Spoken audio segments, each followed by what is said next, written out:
Ay, grabe talaga ang kilig ko. Bongga ang signing ng contract ni Janine Gutierrez sa Star Magic.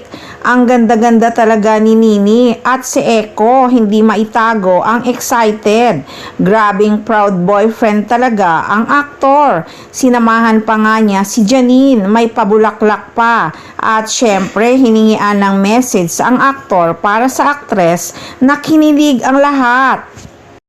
Parang tumigil nga ang mundo ng mga fans nang magbigay ng message si Eko. Sabay sabing, I love you and very proud of you. Shit, kilig naman. May pahabol pang first time na may nagsabi sa'yo ng I love you in TV. Haha!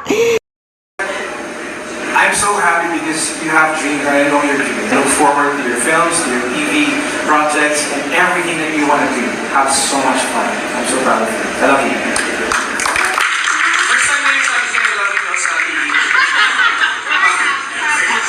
Sa bagay, totoo naman yon. Sa mga naging ex-boyfriend kasi ni Janine Gutierrez, wala pang nagsabing I love you on cam, di ba? Si Jericho Rosales lang talaga. Grabe ka talaga, Eko. Iniinggit mo na naman ang mga ibang mga kababaihan. Ano na mga buzzer, Ekonin is really the best. Mapapasyet ka na lang talaga sa kilig. Sana all may Ekong boyfriend na very supportive. Grabe talaga ito, Hais. Di ko na talaga alam kung anong kilig ang nararamdaman ko. Nako, sa mga listahan ni Janine Gutierrez sa Dream Boy niya, sobra-sobra talaga ang binigay ni Lord kay Janine.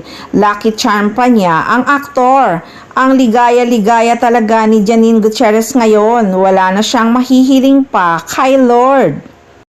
Kung baga, konti lang naman ang hiniling niya pero siksik-liglig umaapaw pati na ang blessings ng aktres. So ayan guys, nagpasabog na naman ng kilig ang Ekonin.